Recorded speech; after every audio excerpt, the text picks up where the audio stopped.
Hey guys, NCG here, bringing to you what I promised in my previous video on the Archfiend deck, which is my first IRL profile of my DDDs. This is my current build that I am playing. This is the full-on tournament, ready, take to your locals and above, proper full-on competitive build.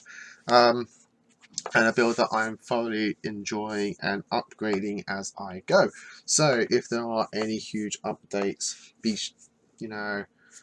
assured that I will bring it to you guys, because this is the deck that I'm strongly passionate about, this is my deck. This is the deck that I love to play, and always want to do well with. So this is obviously heavy pendulum focused build in it, you could say, as opposed to what DD's been in the past, and I will show you at the end, as you'll request in my other profiles, which is fine, I completely understand.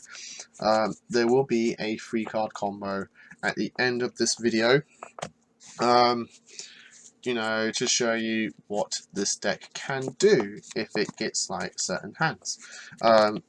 But be assured that I've tested this deck multiple times, multiple test hands, and the hands I always get end in amazing boards. I don't think I've had probably one brick hand, so that's been like tons and tons of hands. So with all that said and done, guys, let's get into the profile.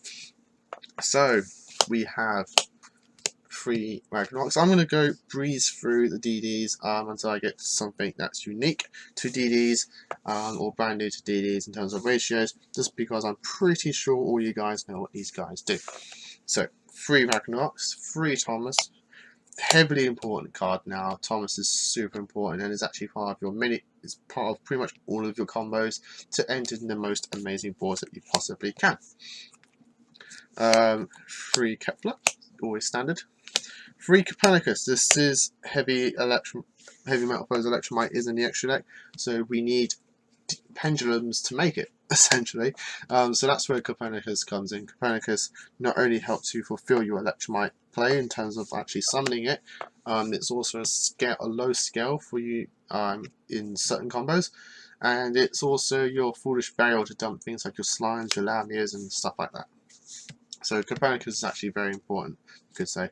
And this is my personal take, but you can swap this out, and then I will show you what you could swap this out for. I play 1 Rebel King Leonidas. Now this helps me get into not only my Vortex Dragon, it also helps me get into my Synchro plays, because it is a level 7. It's a low scale, so it is also for my Pendulum plays, in terms of Pendulum summoning. But Leonidas, I picked Leonidas over something like Orthros, which I did actually play. I played Orthros at the beginning, and Orthros is good. It's also low scale like Leonidas. It's a level 4 tuner, so it can help you go into your synchro plays. It's also normal summonable, being a level 4. But the reason I picked Leonidas is because I've always had Leonidas in my side deck for the Trickster matchup and other burn-like decks. So I thought, heck, why not? I'll try and main Leonidas and see how it goes. And maining Leonidas has been very good, but if you don't like Leonidas, go ahead with an Orthros.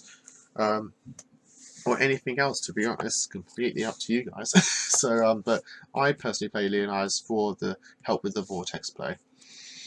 So that's the Pendulum DDs. For the non-Pendulum DDs, I play the obvious 3 Swell Slimes. 1 Necro Slime, you can up this up to 2 if you wish. I've personally just felt like 1's enough. I get it when I want to, thanks to the Copernicuses, and when I do need it, it's there. The 3 Lamias, I've actually been thinking of dropping this down to 2 just to test it. So I've seen some people do it, and I would like to, basically see how it goes. But at the moment, 3's been perfect for me.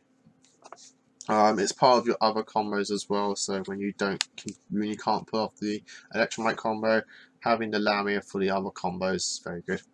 So those are the DDs. The non-DDs, basically my Pendulum engines, the 2 Astrograph and the 1 Stargazer.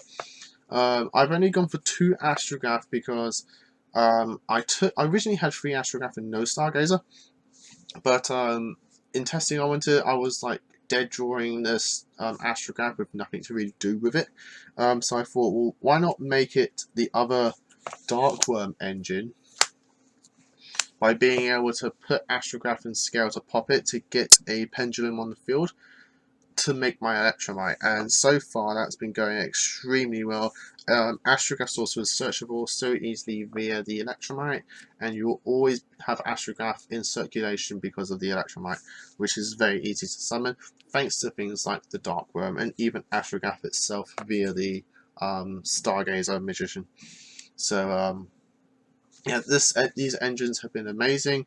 If you don't like one of these engines, I would also recommend the Mythical Beast engine, which is something I might try out in the future and see how it goes, because the Mythical Beast is like a level 8, so we'll see how it goes, and who knows, it might be in my next profile, so if it goes very well. So those are the monsters. Very monster heavy based. So the spells, we have 3 gates and the 1 Swamp King, those are for the contracts. 3 Allure of Darkness. I don't play Desires in this deck, and 3 Allures does perfectly well for me. It's the consistency that I need to get into the combo pieces that I need. But if you want to play Desires, go for it. I just don't want to banish any of my combo pieces, because unlike in previous DD builds, this build is so heavily reliant on its combo pieces, and if you banish any of them, you're in trouble. Basically. For your mill cards, I do play the 2 Dragon Shrines and the 1 Foolish Burial. You need to get Darkworm into the graveyard as soon as possible to make your Electromite play. That's in the easiest way possible, because you, believe it or not, you can actually do the Electromite, make the Electromite without Pendulum summoning, just via Copernicus and a Kepler. Just by normal summoning Copernicus first to ditch Swirl Slime. You can banish Swirl Slime to summon Kepler, and then you still made the Electromite without Pendulum summoning. But I do play the Shrines to get to Darkworm, so I can avoid doing that, and the 1 Foolish Burial is to send anything that I need. The last consistency card is the 1-for-1. You know, 3 Pendulum via the Kepler is just too good. The 1 Monster Reborn, because Monster Reborn is too good. And to round up the main deck, I do play 2 Called by the Grave. I'm actually thinking of making this a 41 card deck and adding in the 3rd Called by the Grave. I'm not entirely sure. I'll probably test it out this weekend, see how it goes. But so far, for the 40 card build, is just basically 2 Called by the Graves. You don't want to get hand trapped. Hand traps are very annoying.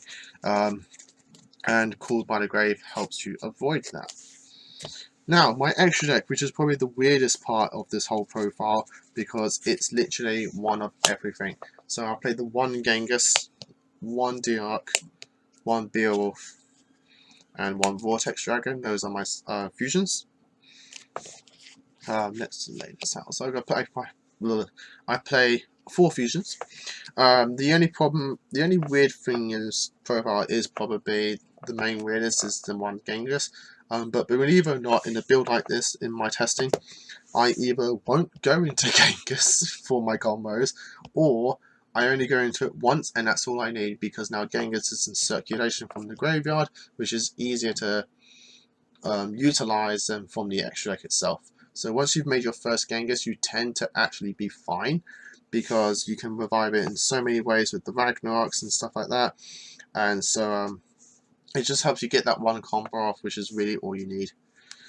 But if you want to play 2 Genghis, go right ahead. I'll point out what I would probably take out for it as I get to them. So the 1 Siegfried, 1 Crystal Ring, 1 Omega. I would actually take this out for the 2nd Genghis. In my testings, I've never made this. I either make the Crystal Ring or the Siegfried in terms of my synchros, or my last synchro, which is Meteor Burst Dragon. I never really tend to make this. This will probably be my side deck extra deck in terms of, like, you know, if I need a Chase target, I could probably take the Omega out for the Chase target, or for the True King matchup, I'll probably swap Electromite out for Beals. So this is the one I'm kind of like on and off. It's pretty much just like that. You could say it's a blank slate for customizations of your extra deck. So if you want to play the 2nd Genghis, I'd probably advise taking this out if you're literally going to copy my extra deck. Again, not trying to make that out to be a bad thing, guys. Go ahead. This is why I make these profiles for you, to copy, paste, and then sort it out as how you like it. So I'd probably take this out. For my Xyz, I need to play 3, which is the YUGIOH, Titanic, and the Absolute Dragon. Absolute Dragon is obviously for your Vortex, your Titanic is what you're going to be making every game, and the YUGIOH is for those tight situations where you need to make it. I never take YUGIOH out, and I would highly advise to never take YUGIOH out, it's just too good.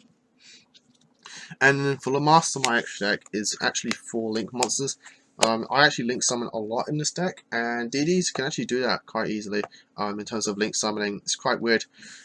We all thought DDs would be heavily broke once links came into game, but they can actually link summon very, very well. As my friend mentions it, they kind of play like World Chalice, which is very, very interesting, and it's actually quite true when you think about it. So these are the 4 links I play. Sayuja is what you're going to be. Sayuja and Borlo is what you're going to be making turn 1. You're going to be making one of these 2. Sayuja if you're going to get the +4, the draw 4 effect. Though I do sometimes make it with just the free effect, where I can get a free special summon off. So if you can at least make it so it gets its 2 abilities of the attack gain and the special summon, go ahead guys, go for it. But Ball Load is what I would also make if I can't do it. Ball Load is just too good. I did have a Firewall in this slot, but and Firewall does work. If you can only get a Firewall, guys, just get a Firewall. Firewall does work. But I got Ball Loads, and I really like Ball Load. I just felt like Ball Load was just a lot more helpful. The Proxy Dragon helps you with a lot of your combo plays. If you're in those very weird hands where you can extend, Proxy is the one that I use to extend, and the Electromite is literally how this is, how this deck is the way it is. Electromite helps this deck so much, getting your plays off, getting your monsters out, and all that kind of stuff. Like literally, Electromite is just so good. So guys, that's the deck profile. I will bring to you the combo. So it's a lot of stuff for this combo.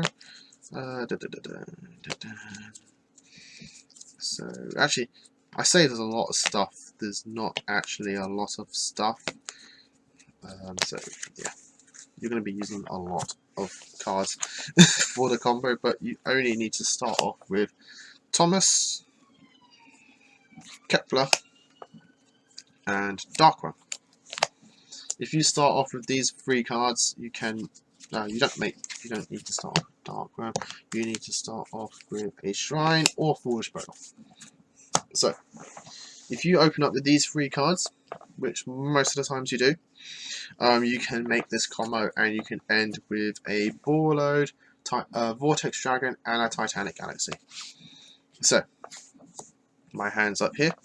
You play your Shrine, obviously, to send your Darkworm, who summons himself out and grabs you your Gate 0.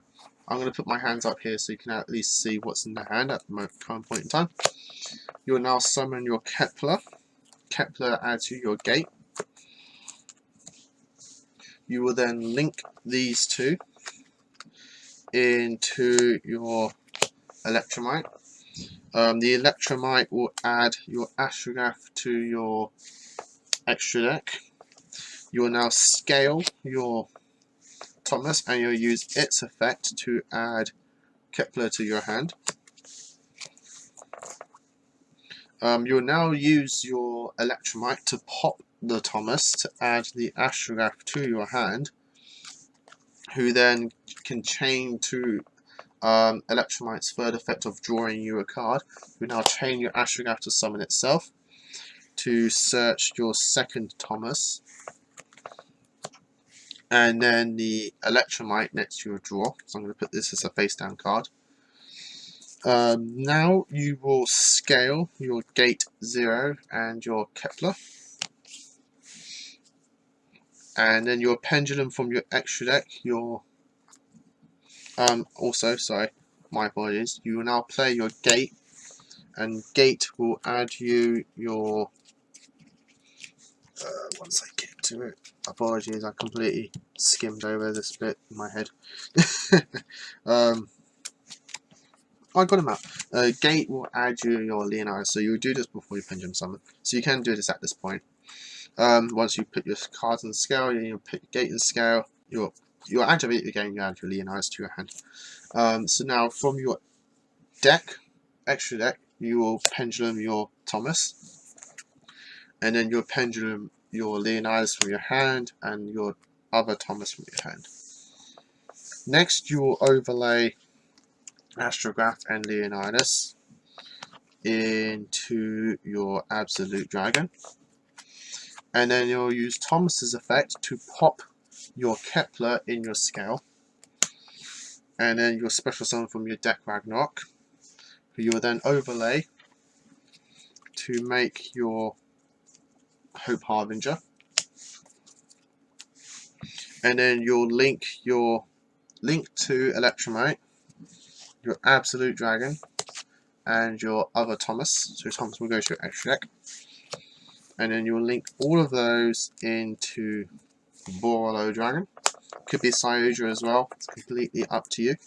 But now Absolute Dragon activates because it left the field, you get your Vortex. So, from those 3 cards of just literally Kepler, Thomas and Shrine, you now end with a Borolo Dragon, Vortex Dragon, who has a negate, 2 negates in the extra deck, in the form of Thomas and Darkroom. Vortex, Titanic Galaxy, a gate 0 in the pendulum scale, so you've got your scale 0, your contract with the gate in play, and your net 1 draw off the Electromite. If you're going first, you will now have 3 cards in your hand because of your 2 other cards from your 5 card hand after using your 3 card combo. Or if you're going second, you still got 3 cards in your hand. No, yeah, 3 cards in your hand. I think, yeah, 3 cards in your hand. So, I hope this combo helps you. It's a very easy 3 card combo, and everything that I used for that combo is either app free, searchable. There's ways you can exchange the combo from the Shrine to Astrograph, so if you open Astrograph you can still end with that board. You'll just do things a little differently to that combo. But guys, again, as always, I hope you enjoyed it. I hope this helps you, and I hope you enjoyed the deck profile. And until next time, guys, which should be Monday, in fact, actually, for the Monday video, because I literally record them on the days, if you would like to see this combo using Astrograph instead, post it down in the comments below and I will bring you that combo. It's a very easy combo, just done things a little differently.